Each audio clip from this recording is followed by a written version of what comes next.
বাহ গিন্নি, তোমার হাতের বিরিয়ানি তো দারুণ হয়েছে। এই গ্রামের এমন কেউ নেই যে তোমার হাতে রান্না করা বিরিয়ানি খেয়ে প্রশংসা করে না। তাতে আর এমন কি বলো, এত সুন্দর রান্না করেও আমার কোনো লাভ হচ্ছে না। এই যে গ্রামে মানুষজন শুধু শুধু আমার হাতের বিরিয়ানি রান্না খেয়ে যায়। যদি আমি একটা বিরিয়ানির দোকান দিতে পারতাম তাহলে কতই না ভালো হতো। না না, এবার তোমাকে একটা বিরিয়ানির দোকান খুলে দিতেই হবে দেখছি। সেই কতকাল ধরে তুমি আমাকে বিরিয়ানির দোকানের কথা বলছো, এবার তোমাকে একটা দোকান খুলে দেবই। তুমি সত্যি বলছো? সত্যি তুমি আমাকে বিরিয়ানির দোকান খুলে দেবে? তাহলে তো ভালোই হলো, আমিও আমার রান্নাটা চালিয়ে যেতে পারবো। গ্রামের মানুষও আমার হাতের বিরিয়ানি খেয়ে মজা পাবে। হ্যাঁ গো, তুমি চিন্তা করো না, আমি সমস্ত কিছুর ব্যবস্থা করছি। কালকেই কয়েকজন লোক ঠিক করে বিরিয়ানির দোকানটা তুলে ফেলবো।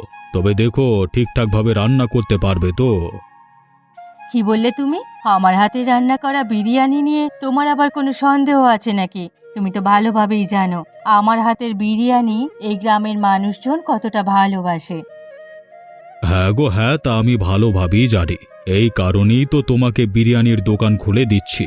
তুমি চিন্তা করো না, তুমি শুধু ঠিকঠাকভাবে কাজ চালিয়ে যাও।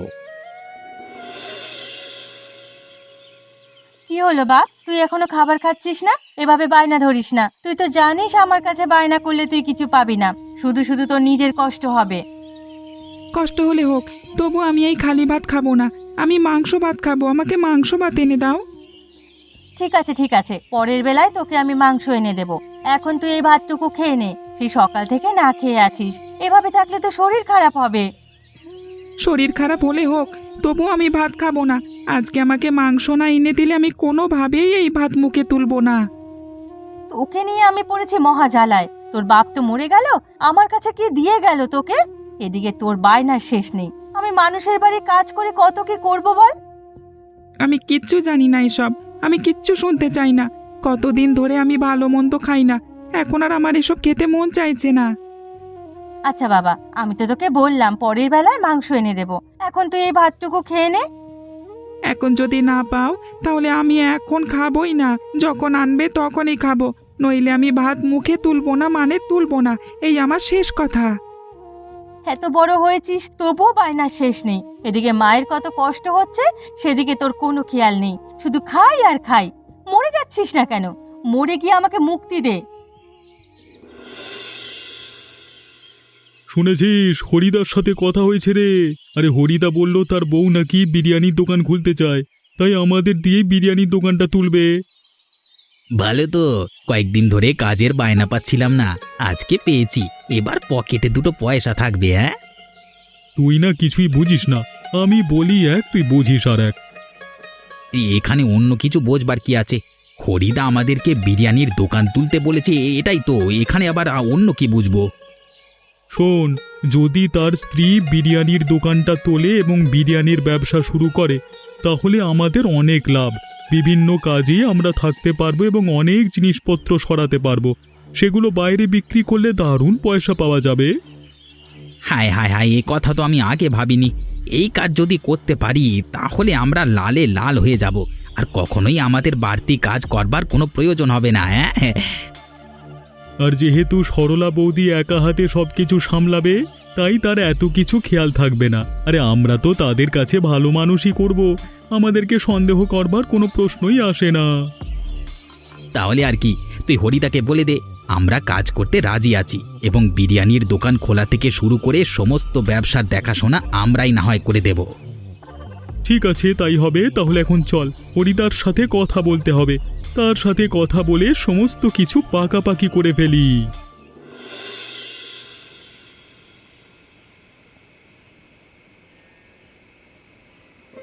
আরে সাবিত্রী, এসো এসো, কতদিন পর আমার বাড়িতে এলে। কি প্রয়োজনে এলে শুনি? তেমন কোনো প্রয়োজনে না বৌদি, আমি এসেছিলাম তোমার সাথে একটু গল্প করতে। কয়েকদিন কাজের চাপে গল্প করা হয়ে উঠছে না। তা ভালো, আমারও একটু ভালো লাগবে। কতদিন ধরে একা একা বসে আছি, এদিকে আবার বিরিয়ানির ব্যবসা শুরু করেছি। বিরিয়ানির ব্যবসা শুরু করে দিয়েছো? তা কবে করলে শুনি? এই তো আজকেই সিদ্ধান্ত নিলাম, দোকানপাটের কাজ শুরু হয়ে গেছে। আগামীকাল থেকেই আশা করছি ব্যবসাটা চালু করতে পারবো। তোমরা পাশে থাকবে তো? থাকবো গো থাকবো, তুমি ডাকলেই আমি চলে আসবো। তাছাড়া বিরিয়ানি রান্নার জন্য কত কাজের প্রয়োজন হবে আমাকে তুমি ডেকো, হ্যাঁ? আমি এসে অনায়াসে সব করে দিয়ে যাব। তা তো ডাকতেই হবে, এত তো আর একজন দুজনের বিরিয়ানি নয়, পুরো গ্রামের বিরিয়ানি। তাছাড়া তুমি তো জানো আমার হাতের বিরিয়ানির কথা। তাকে আমি আর জানি না, তোমার হাতের বিরিয়ানি একবার খেলে বারবার খেতে মন চায়। তুমি দেখবে এবার গ্রামের মানুষজন তোমার হাতের বিরিয়ানি খেতে খেতে পেট ফেটে মরেই যাবে। পাগলি কোথাকার, কি যে বলে নিজেই বোঝে না। ঠিক আছে, তাহলে কিন্তু তোমাকেই আমি ডাকবো। এই বলে রাখলাম, আমি একা হাতে এত কিছু সামলাতে পারবো না।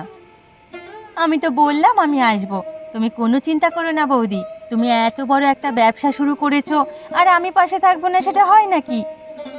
যদি সাহায্য করো তাহলে গ্রামের সবার আগে তোমাকে এই বিরিয়ানি খাওয়াতে খাওয়াতে পেটটা ফাটিয়ে ফেলবো। যাক, অবশেষে আমি বিরিয়ানির দোকানটা খুলতে পেরেছি। আমার এতদিনের স্বপ্ন পূরণ হলো। তুমি খুশি তো? তুমি খুশি হলেই আমি খুশি। এবার শুধু ঠিকঠাকভাবে মনোযোগ দিয়ে রান্না করো। খুশি নয় মানে? তুমি একটা কাজ করো, আমি এত কাজ তো আর একা সামলাতে পারবো না। তুমি সাবিত্রীকে একটু ডেকে দাও, সাবিত্রী আমার কাজে সাহায্য করতে পারবে। তুমি আবার অযথা সাবিত্রীকে ডাকতে যাবে কেন? আরে এখানে তো ভোলা এবং লালটু দুজনই আছে। তোমার যা যা প্রয়োজন ওরা দুজনেই করে দেবে। তুমি পাগল হলে নাকি? মেয়ে মানুষের কাজ ওরা দুজন করতে পারবে? এই যে মশলা বাটা, রান্না করা, এসব তো আমাকে দেখতে হবে। আমার একজন সাহায্যকারী দরকার। তুমি বুঝতে পারছো না? ওকে যদি আবার ডাকি তাহলে ওকে আবার আলাদা পয়সা দিতে হবে। আরে বুঝতেই তো পারছো, নতুন দোকানটা খুলেছি, আবার এত কিছুর ব্যবস্থা করেছি, হাতে টাকা পয়সা একদম নেই। টাকা পয়সা লাগবে না তো, আমি গতকাল ওর সাথে কথা বলে রেখেছি। তুমি এত বক বক করো না, যেটা বুঝবে না সেটা নিয়ে কথা বলার কোনো প্রয়োজন নেই। তোমাকে বলেছি সাবিত্রীকে ডেকে দিতে, তুমি সাবিত্রীকে ডেকে দাও। ঠিক আছে, এত চেঁচামেচি করতে হবে না। এত রেগে যাচ্ছ কেন? আমি যাচ্ছি সাবিত্রীকে ডাকতে, তুমি এদিকটা একটু সামলে নাও।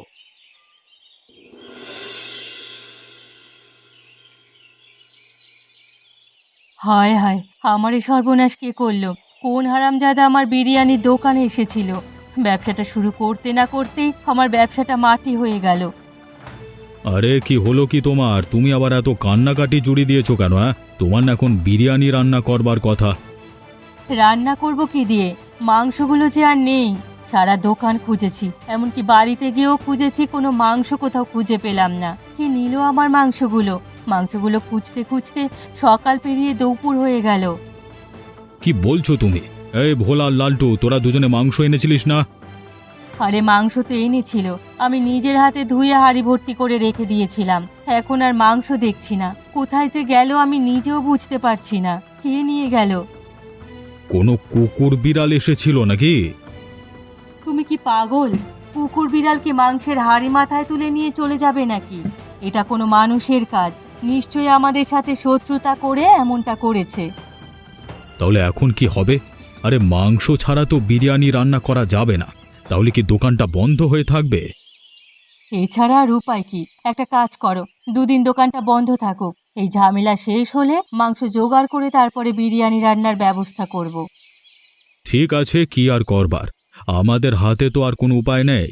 আপাতত দোকানটা বন্ধই থাক। এই ভোলা আর লালটু, দোকানটা বন্ধ করে দে তো। দোকানটা বন্ধ করে ফেলবো হরিদা? তোকে যা বলছি সেটা কর, বেশি কথা বলিস না। এমনি তো মন মেজাজ ভালো নয়।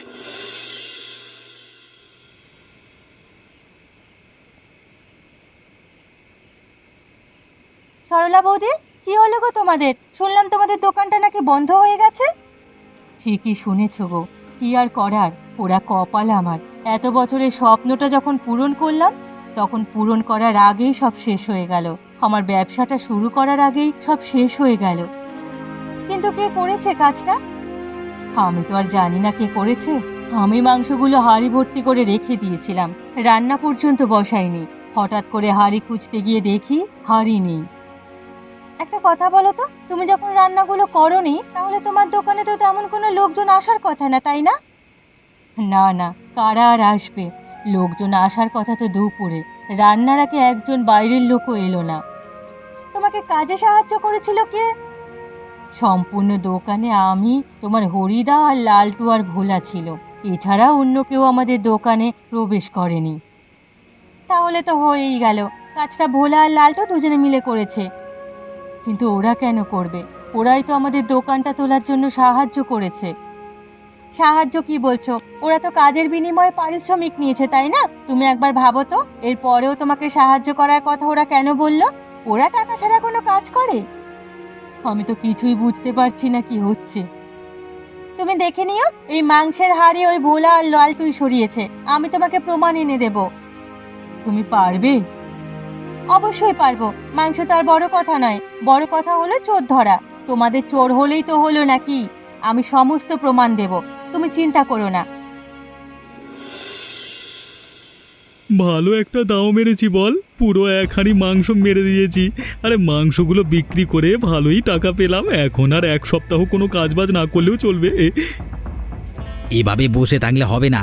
2 দিন পরে হরিদা আবার দোকানটা খুলবে, তারপর আবার একটা দাও মারতে হবে। হ্যাঁ, এবার দাও মারলে চলবে না। এবার যদি কোনো দাও মারি তাহলে আমরা ধরা পড়ে যাব, আমাদের উপরেই সন্দেহ আসবে। সন্দেহ আসবে না রে, ওরা খুবই বোকালো। এই যে ধর, তুই আর আমি ছাড়া দোকানে কেউ ছিল না, তবু ওরা বলছে কে না কে চুরি করেছে, অথচ দোকানে তুই আর আমি ছাড়া কেউই আসেনি। একদম ঠিক কথা বলেছিস। তাহলে আবার যখন দোকানটা খুলবে তখন আবার কিছু দাও মারতে হবে। তবে এবার আর মাংস বিক্রি করব না, এবার অন্য কিছু চুরি করে বিক্রি করবো। আবার এটাও করা যায়, সরলা বৌদির বিরিয়ানি রান্না করবার পর সেই বিরিয়ানিগুলো আমরা যদি বাইরে বিক্রি করতে পারি তাহলে কিন্তু ভালো টাকা আসবে। এটা একদম ঠিক কথা বলেছিস।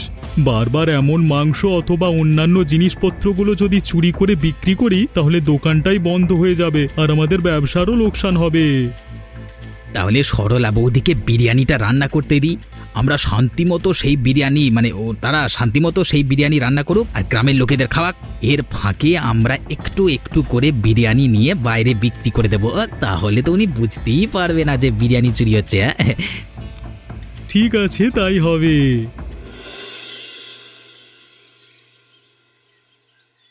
আসো আসো, তোমরা খেতে আসো। আজকে বিরিয়ানি রান্না করেছি, যত খেতে পারবে তত খাওয়ানো হবে। 2 দিন ধরে তোমার বিরিয়ানির জন্য অপেক্ষা করছিলাম, তা তোমার বিরিয়ানি রান্নাই হচ্ছে না। বিরিয়ানি আর কিভাবে রান্না হবে বলো? চারিদিকে আমাদের এত শত্রু বেড়ে গেছে যে ব্যবসা করাই এখন কঠিন হয়ে যাচ্ছে। কেন, কি আবার হলো? কি আবার হবে? এই তো গতকাল আমি ব্যবসা শুরু করেছি, বিরিয়ানি রান্না করতে যাব, দেখি মাংসের হাঁড়িটা নেই। মাংসের হাঁড়ি নিয়ে ভোলা আর লালটু পালিয়ে গেছে। এসব কি বলছো বৌদি? আমরা আবার কখন চুরি করলাম? তুমি মিছে মিছে আমাদের নামে বদনাম দিচ্ছ কেন? মিছে মিছি আবার বড় কথা বলছো? তোমাদের সব কুকীর্তি ফাঁস হয়ে গেছে। এই ভোলার লালটু আবার মাতরামি শুরু করেছিস? হ্যাঁ, আমরা বুঝি না এদের দুজনকে তোমরা কাজে রাখো কেন? জানোই তো এরা দুজন চোর, সারা গ্রামে চুরি করে বেড়ায়। আমাদের নামে মিথ্যে অভিযোগ দেওয়া হচ্ছে, আমরা কোনো চুরি করিনি। আবার বড় বড় কথা বলছিস? সরলা বৌদি কি না জেনে শুনে তোদেরকে কথা শোনাচ্ছে? তোরা চুরি করেছিস তবুও তোদেরকে এই দোকানে কাজে রেখেছে। দাঁড়া, তোদের আজকে হচ্ছে, দাঁড়া। মারো মারো আরো মারো, যেন আর কখনো গ্রামের কারো কোনো জিনিসপত্র চুরি করার কথা মাথায় না আসে। তুমি তো ছিলে না, আমি তখন দোকানেই ছিলাম। গ্রামবাসীরা ভোলা আর লালটুকে এত মার মেরেছে যে ওদের চোখ মুখ একেবারে ভচকে গেছে। একদম ঠিক কাজ করেছে, আমি তো তোমাকে আগেই বলেছিলাম ওরা দুজনেই এই কাজ করেছে। ভাগ্যিস গত সন্ধ্যায় আমি ওদের সমস্ত কথাবার্তা শুনতে পেয়েছিলাম। তুমি যদি আমাদেরকে না জানাতে তাহলে আমরা জানতেই পারতাম না, আর এই ব্যবসায় কোনো লাভও করতে পারতাম না। ওরা দুজনে সব সময় আমার দোকানে কাজ করত।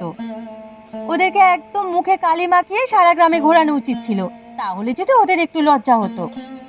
লজ্জার কথা বলছো তুমি? ওদের লজ্জা আছে নাকি?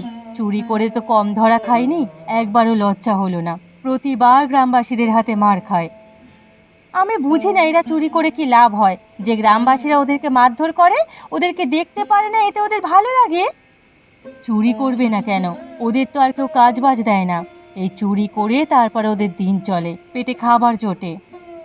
যাই হোক বৌদি, ওরা ধরা পড়ে ভালোই করেছে, না হলে তোমাদের ব্যবসাটা একদম মাটি হয়ে যেত। রান্না করলে বিরিয়ানিও চলে যেত, রান্নার আগে জিনিসপত্র সরিয়ে ফেলতো। কবে জানি দেখতে টাকা পয়সা নিয়ে ভেগে গেছে। তুমি আমাকে বাঁচালে গো, আমার যে কত বড় উপকার করলে তুমি। তুমি যদি কখনো সময় আসে তাহলে তোমারও একটা ভালো উপকার করব আমি।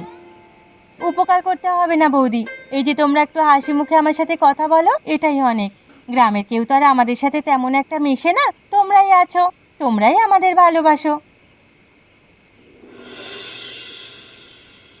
মা, ও মা, দুদিন পেরিয়ে গেল, তুমি তো আমাকে ভালো মন্দ খাওয়ালে না। তুমি তো বলেছিলে আমাকে মাংস এনে খাওয়াবে, আমি তাও খেতে পারলাম না। আমার খুব খেতে ইচ্ছে করছে মা। তুই বল বাবা, তোর কি খেতে ইচ্ছে করছে, কি খাবি তুই বল। শুনেছি সরলা কাকিমার নতুন বিরিয়ানির দোকান দিয়েছে, আমাকে একটু বিরিয়ানি খাওয়াতে পারো? বিরিয়ানি খাবি তুই? আমি তোর জন্য বিরিয়ানি নিয়ে আসবো, তুই কোনো চিন্তা করিস না। আমি তোর ইচ্ছে অপূর্ণ রাখবো না রে।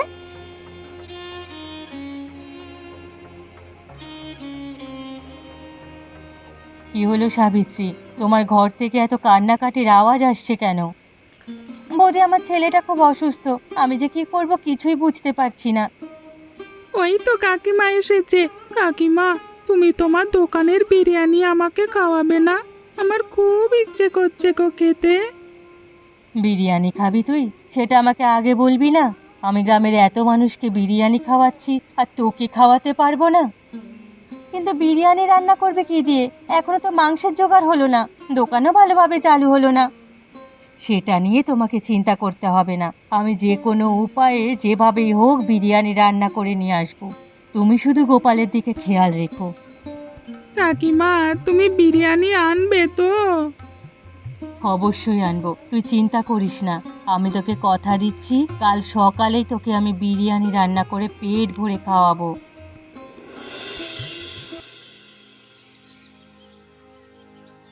ও হরিদা, আমরা যে কাজ করেছি তার শাস্তি তো আমরা পেয়েছি। গ্রামের মানুষজন আমাদেরকে মেরেছে, তুমি আবার কি শাস্তি দেবে বলো তো? গ্রামের মানুষজন তোদেরকে শাস্তি দিয়েছে, তারা তোর বৌদির হাতের বিরিয়ানি খেতে পারেনি এই কারণে। আর এই যে তোরা আমার এত বড় লোকসান করলি, তার শাস্তি তোদেরকে পেতে হবে না? আবার কি শাস্তি পাবো আমরা? এই যে দেখছিস পুকুরটা, এই পুকুরের সমস্ত কচুরি পানাগুলো পরিষ্কার করবি তোরা দুজনে। এত বড় পুকুর আমরা দুজনে পরিষ্কার করব কিভাবে? আর তাছাড়া আমি সাঁতার জানি না, আমি তো ডুবে মরে যাব। তোরা কি এ কাজ করবি নাকি আরো বড় শাস্তি তোদেরকে দেব? এখন পুকুরে নামাচ্ছি, পরে কিন্তু একদম নদীতে নামিয়ে দেব। না না হরিদা, সেটা করো না। বলা, তুই না করিস না, তাহলে কিন্তু আমাদের আবার নদীতে নামতে হবে। কিন্তু আমি পরিষ্কার করব কিভাবে? আমি তো সাঁতারই জানি না। আমি আছি না, তুই কোনো চিন্তা করিস না, আমি সাহায্য করব। যা যা, আর কথা বাড়াস না, তাড়াতাড়ি গিয়ে পুকুরটা পরিষ্কার করে ফেল। সমস্ত কচুরি পানাগুলো যেন ওপরে উঠে আসে, একটা কচুরি পানাও যেন পুকুরে না থাকে। ঠিক আছে হরিদা, তুমি যাও, আমরা কাজগুলো করে রাখবো। তোদেরকে আর বিশ্বাস করব আমি? আমি এখানে দাঁড়িয়ে থাকব, তোরা কাজ শেষ করবি, তারপরে আমি এখান থেকে যাব, নহিলে যাব না। বেশ বেশ, তাহলে তুমি দাঁড়িয়েই থাকো, আমরা দুজনে কাজ শুরু করছি। ভোলা, চল চল, আর দাঁড়িয়ে থাকিস না, পরে দেরি হয়ে যাবে। দিদি, তুমি এসেছো? সেই সকাল থেকে তোমার কথা বলেই যাচ্ছি আর বলেই যাচ্ছি। এসেছি আর বিরিয়ানি রান্না করে নিয়ে এসেছি, তবে মাংসের বিরিয়ানি আনতে পারলাম না রে, মাংস কোথাও খুঁজে পেলাম না। তাহলে তুমি বিরিয়ানি রান্না করলে কিভাবে? কেন, কচুরি পানা দিয়ে। কচুরি পানার স্বাদও কিন্তু অনেক ভালো, আর আমি যেটা রান্না করব সেটার স্বাদ তো ভালোই হবে। তা বলে তুমি কচুরি পানা দিয়ে বিরিয়ানি রান্না করে নিয়ে এসেছো? সেটা আবার কখনো হয় নাকি? হবে না কেন, এই যে আমি বিরিয়ানি রান্না করে নিয়ে এসেছি, একবার খেয়ে দেখো কেমন মজা। আমি তো ভেবেছি এখন থেকে মাংস দিয়ে আর বিরিয়ানি রান্না করব না, কচুরি পানা দিয়েই রান্না করব। দাও দাও, আমাকে দাও, আমি বিরিয়ানি খাবো। তোমাকে অনেক অনেক ধন্যবাদ বৌদি, তুমি না থাকলে আমি আমার ছেলের ইচ্ছেটা পূর্ণ করতে পারতাম না গো। আমি ওকে এই অবস্থায় আর দেখতে পারছিলাম না। আমি তোমাকে বলেছিলাম না, কখনো সময় এলে আমিও তোমার একটা ভালো উপকার করে দেব। এত ভালো উপকার করবে সেটা আমি কখনো ভাবিনি। আমার ছেলেটা কতদিন হলো একটু ভালো মন্দ খেতে চাইছিল, আমি খাওয়াতেই পারছিলাম না।